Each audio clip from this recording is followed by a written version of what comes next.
Tema kita hari ini adalah menghadapi akhir zaman. Wah, ini tema yang membuat kita tuh kalau saya dengarnya merinding, Bu ya. Akhir zaman itu pasti akan datang. Kapan itu? Wallahu a'lam bishawab. Pak Ustadz Danu, silakan tausiahnya. Bismillahirrahmanirrahim. Assalamualaikum warahmatullahi wabarakatuh. Waalaikumsalam warahmatullahi wabarakatuh. Amin ya rabbal alamin. Menghadapi akhir zaman, saya mengambil salah satu cuplikan. Akhir zaman itu semua modernisasi hilang. Telepon gak ada, kendaraan gak jalan, listrik gak ada, pompa air mati gak ada, bisa semua. Ya, saya mengambil satu cuplikan cerita aja. Kalau kita biasanya makan itu beli sayur di pasar, betul ya? Naik kendaraan, minum air dari air pompa sumur, betul ya? Kalau kendaraan semua mati, saudara-saudara kita dari rumah atau dari kebun gak bisa ke pasar, kita sendiri gak bisa ke pasar. Semua listrik mati, ATM mati, semuanya mati. Semuanya lumpuh. Karena memang sudah akhir zaman. Ini gambaran. Kemudian pada waktu itu 2 hari, 3 hari, 4 hari, 5 hari, seminggu kira-kira kita makan apa? Hanya itu bro. Saya mengajak ibu bapak berpikir itu karena apa? Siapa tahu akhir zaman itu ada di waktu kita. Tapi paling tidak bukan persoalan itunya saja, tetapi adalah apakah yang kita persiapkan dari ibadah-ibadah yang kita kerjakan itu sudah betul nggak ya di hadapan Allah Ta'ala. Banyak para pendakwah, para ustadz mengajarkan kebaikan-kebaikan banyak. Ya, ayo kita telah, kita belajar, tingkatkan ibadah kita, tingkatkan sholat, ibadah wajib kita tingkatkan, yang sunnah kita kerjakan. Kemudian akhlak juga iya, karena akhlak itu juga menjadi dasar ibadah, bukan main-main.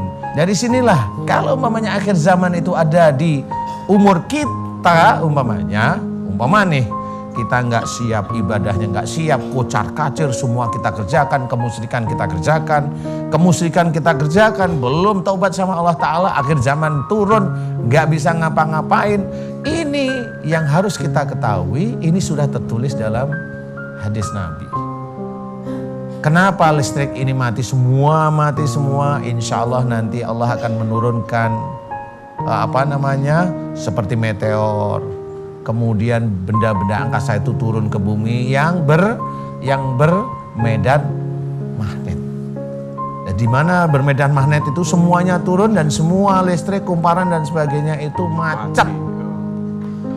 Di titik itulah sebenarnya kita harus paham. Ibu-ibu, Bu, seandainya kita kebagian nih akhir zaman, udah siap belum? Siap belum? Belum. Coba kita dengerin lagi tausiah dari Pak Ustadz Danu. Seperti apa? Silakan Pak Ustadz. Iya, Mas Bobi siap. Kalau kita tidak bisa makan sehari, 2 hari, 3 hari, kita masih punya anak SD, anak kecil yang masih baru bisa jalan. Kemudian dia kelaparan, mau makan apa? Gak ada yang bisa kita makan. Itulah yang harus kita persiapkan untuk hidup. Dan di titik-titik itulah semua orang di dunia ini kelaparan. Di titik itu Dajjal turun dalam bentuk manusia. Dia cari orang-orang muslim yang dia cari. Dia iming-imingin dengan makan, karena memang pada waktu itu, khusus saya cerita orang muslim itu kelaparan. Sebenarnya semua dunia itu kelaparan. Cuma orang muslim dia yang paling diiming-imingin.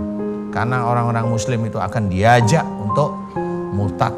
Nah, bagi kita saat ini saya tidak tahu, tapi sebenarnya gambaran akhir zaman itu sudah mulai dekat. Bagaimana Arab itu juga mulai turun salju. Bagaimana Arab itu yang dulunya nggak pernah hujan, ada hujan. Bagaimana negara Arab itu dulunya gersang, sekarang itu udah teduh, udah banyak kehijauan. Itu sebenarnya sudah. Bagaimana diceritakan dalam hadis bahwa nanti kurma di daerah sekitar Palestina itu tidak berbuah, sekarang sudah mulai tidak berbuah, dan betul-betul itu akan terjadi. Bagaimana nanti danau di Israel itu airnya surut, sekarang sudah surut. Akhir zaman ini sesuatu hal yang memang pasti akan terjadi sebelum kiamat. Sebelum kiamat. Ada waktunya nanti Dajjal keluar, Kemudian dari mulai itu peperangan itu bisa antara muslim dengan muslim, cari makan, semua bisa jadi perang. Saya mencoba untuk memahami. Tapi Bapak Ibu sekalian, saudaraku yang melihat acara ini, persiapkanlah diri kita. Siapa tahu akhir zaman itu di umur kita. Siapa tahu. Kalau saya jawab siapa tahu sambil senyum-senyum, ya insya Allah. Insya Allah, hanya itu aja saya bisa bercerita. Baik Ustaz. Mudah-mudahan saya bisa masih menyampaikan cerita-cerita akhir zaman yang memang betul-betul nanti apa yang harus dihadapi. Amin. Saya bisa menyampaikan, saya bisa mengajak saudaraku yang lain yang memilih. Amin. Allahu a'lam.